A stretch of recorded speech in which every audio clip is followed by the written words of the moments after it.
বসিরহাটে তৃণমূল কর্মীকে গুলি করার ঘটনায় গ্রেপ্তারের সংখ্যা বেড়ে দাঁড়ালো 2। আলতাফ মালিককে গুলি করার ঘটনায় গ্রেপ্তার জিয়ারুল গাজীকে গ্রেপ্তার করে বসিরহাট থানার পুলিশ। আর এক কংগ্রেস কর্মী তোয়েব গাজীও এই ঘটনায় গ্রেপ্তার। মূল অভিযুক্ত আইয়ুব গাজী সহ 4 জনের নামে অভিযোগ দায়ের। ধৃতদের আজ বসিরহাট মহকুমা আদালতে পেশ করা হয়েছে। আলতাফ মালিককে গুলি করার ঘটনায় ইতিমধ্যেই আইয়ুব গাজী সহ 4 জনের নামে অভিযোগ দায়ের করা হয়েছে। বিষয়ে আরো বিস্তারিত জানবো। ফোন লাইনে রয়েছেন প্রতিনিধি সঞ্জিত চক্রবর্তী। সঞ্জিত, কি জানা যাচ্ছে এখনো পর্যন্ত, কি খবর রয়েছে পুলিশ সূত্রে?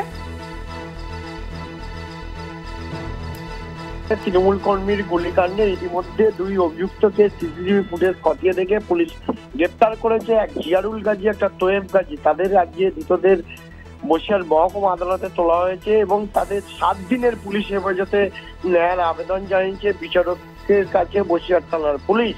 যে অভিযোগ, যে এদের বিরুদ্ধে অভিযোগ যে পিপা অঞ্চলের বাদামতলায় বিশেষ করে যে আলতাফ মালিক তৃণমূল কর্মী, তাকে গুলি করার যে সিসিটিভি ফুটেজ সামনে এসে সেই সিসিটিভি ফুটেজ খতিয়ে দেখে এবং পুলিশ তাদের সেই ফুটেজ সংগ্রহ করে দুষ্কৃতীদের চিহ্নিত করে এই বিশেষ করে 4 জনের নামে মূল অভিযুক্ত আইয়ুব গাজী সহ 4 জনের বিরুদ্ধে অভিযোগ দায়ের করা হয়েছে। তার মধ্যে 2 জনকে গ্রেপ্তার করলেও এখনো বাকি মূল অভিযুক্ত আইয়ুব গাজী পলাতক আরো 1 জন।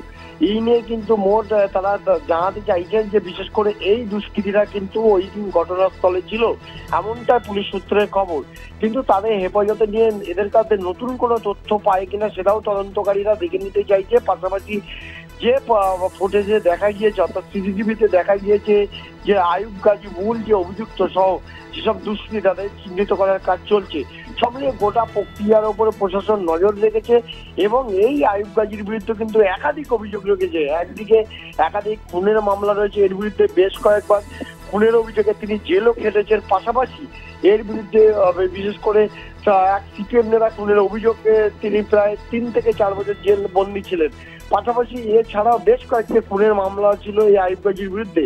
কিন্তু প্রশ্ন হচ্ছে এই আইয়ুব গাজীকে কেন এই আলতাফ মালিকের বিশেষ করে গুলি করতে গেল, এটা নিয়ে একাধিক প্রশ্ন চিহ্ন উঠে গেছে। একদিকে কি তাহলে রাজনৈতিক কোনো দ্বন্দ্ব, না এর পিছনে পুরনো শত্রুতার জেরেই তাকে এই গুলি করে খুনের চেষ্টা করা হয়েছিল?